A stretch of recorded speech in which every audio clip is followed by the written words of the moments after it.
Hoampitombonao aminareo any ry havana ny fahasoavana sy ny fiadanana avy amin'Andriamanitra ray sy Jesoa Kristy tompontsika. Amen. Ny vokatsoan'ny fanenjehana ny filazantsara. Ny vokatsoan'ny fanenjehana ny filazantsara. Zany no asongadiny nofinainantsika anio amin'ny boky ny Asan'ny Apôstôly toko fa 2:10, ny 7:20 hatramin'ny 9:20, izay vakintsika amin'ny anaran'ny Tompo manao hoe: ary izay niely noho ny fanenjehana tamin'ny Stefana, dia nandeha hatrany Foinika sy Kiprosy ary Antiokia, nefa tsy nitory-teny tamin'ny olona izy, afa-tsy tamin'ny Jiosy ihany. Ary ny sasany tamin'ireny dia lehilahy avy any Kiprosy sy Kireana, izay tonga tany Antiokia dia niresaka tamin'ny jentilisa koa ka nitory an Jesosy Tompo, ary ny tanan'ny Tompo nomba azy ireo, ka maro no isan'izay nino sy niverina ho an'ny Tompo. Ary reny sofin'ny fiangonana tany Jerosalema ny amin'ireo dia naniraka ny Barnabasy izy handeha hatrany Antiokia. Ary rehefa tonga izy ka nahita ny fahasoavan'Andriamanitra, dia faly ka nananatra azy rehetra haharitra iray amin'ny Tompo amin'ny fominy ny fatratra.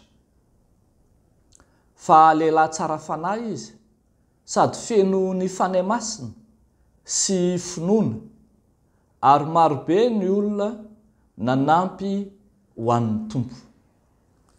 Dia lasa Barnabasy nakany Tarsosy hitady an'i Saoly, ary rehefa nahita azy izy dia nitondra azy akany Antiokia.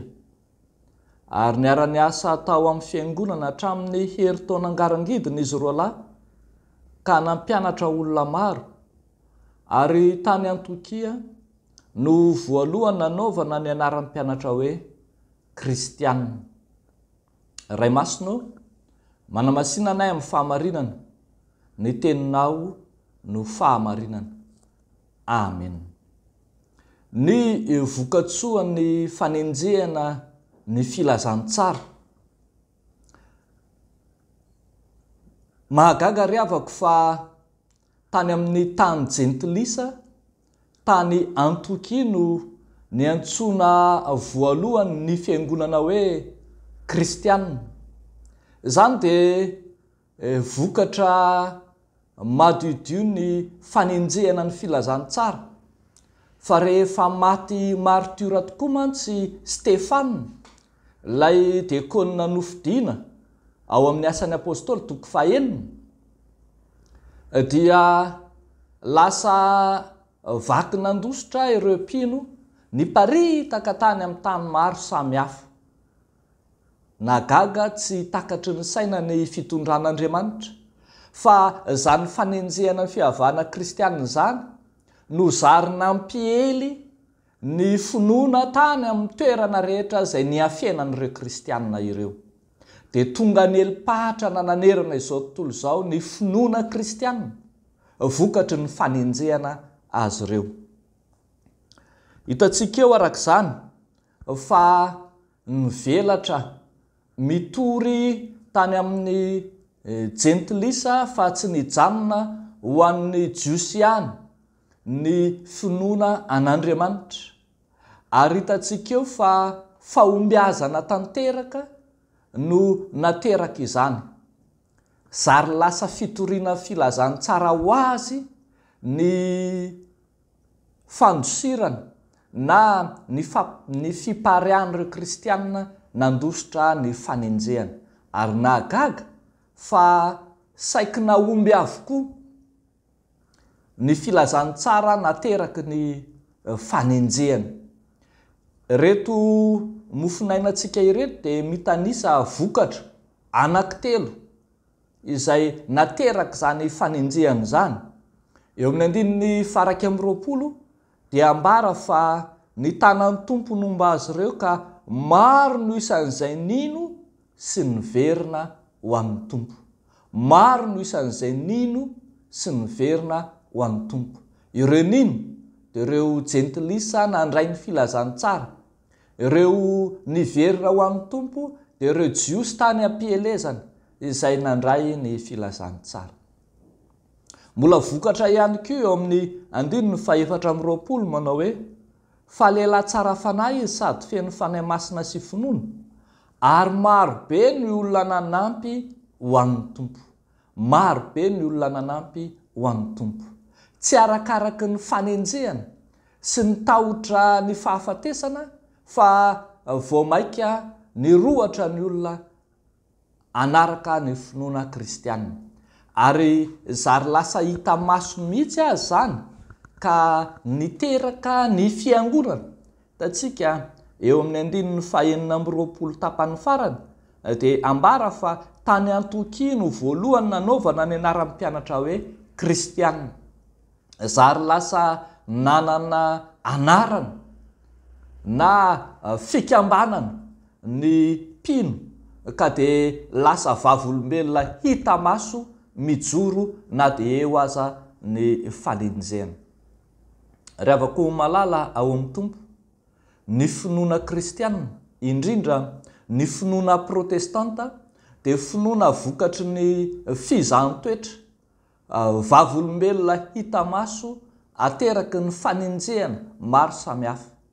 Namakivaky tantara ny finoana kristianina ary niatrika ny tantara ny fiangonana protestanta, fa ao ambadiky ny fiorenan'ny fiangonana protestanta dia nisy fanenjehana mavaivay na ny fiangonana protestanta maneran-tany zany, indrindra ny fiangonana protestanta malagasy izay raha tsika mahafantatra fa nenjehana fatratra tamin'ny androny fahampanjaka zany.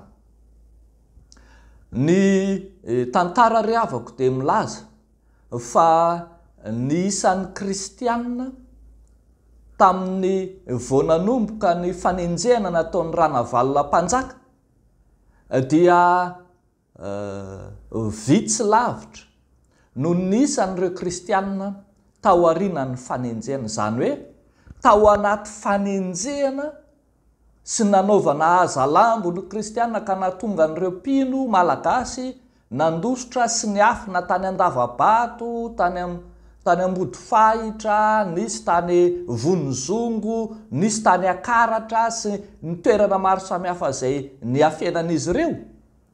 Arakaraky ny nanenjehana azy no nampiroborobo sy nampitombo isa fatratra ny isan'ny mpino any karatapitra ny fihavana kristianina. Dia mbola maro be, eny, tsy sarotra ny nanangana ny fiangonana satria lay fanenjehana mihitsy no otrikafo izay namelona ny finoana ka nahatonga azy iredareda hiseho niteraka ny rebikondro mihitsy aza. Ravako malala ao amin'ny tompo, tokony anaiky ny fitondran'Andriamanitra ny fiangonana isika ary mitaona antsika anaiky ireny toe-javatra samihafa ampandalovin'Andriamanitra, fizahanttoetra sy sedra ampandalovin'Andriamanitra eo amin'ny fiainan'ny fiangonana, fa indraindray tokoa mantsy amin'ny fomba tsy takatry ny saina fa ao anaty fizahanttoetra no milafika ny tena finoan'ny fiangonana. Mampahery atsika rehetra fa misy vokatsoa ary vokatra hita maso ny fizahanttoetra izay lalovan'ny fiangonana. Tsy natao hampihemotra zany, tsy natao hampiravoravo tanana, tsy sanatria natao hahakivy, fa mifanohatra amin'izany aza ahatsiaro ny fiangonana fa rehefa eo ny fizahanttoetra dia eo ihany koa ny fomban'Andriamanitra ny fiangonana. Dia mampahery atsika rehetra arak'izany hijoro amin'ny finoana marina ka hatoky hatramin'ny fahafatesana fa ho amin'izany no ny antsoina antsika. Dia ho an'Andriamanitra irery any ny voninahitra. amen. Ivavaka isika.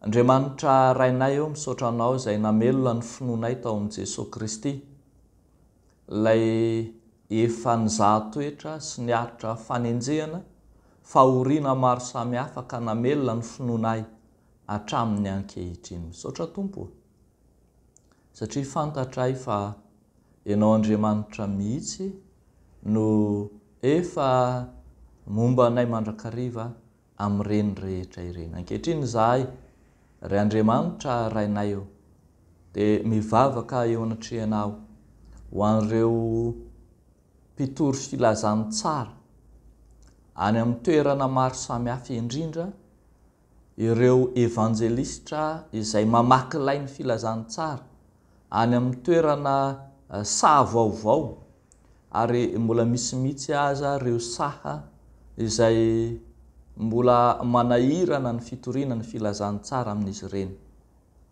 Entinay ambavaka Tompo, ampaherezo ireo evanjelistra, ireo mpitory, ireo iraka izay efa nantsonao amin'ireny toerana ireny. Aoka ny tanana omba azy ahitany fahombiazana mandrakariva. Amin'ny anaran'i Jesosy Kristy Tomponay, anaovanay izany vavaka izany. Amen.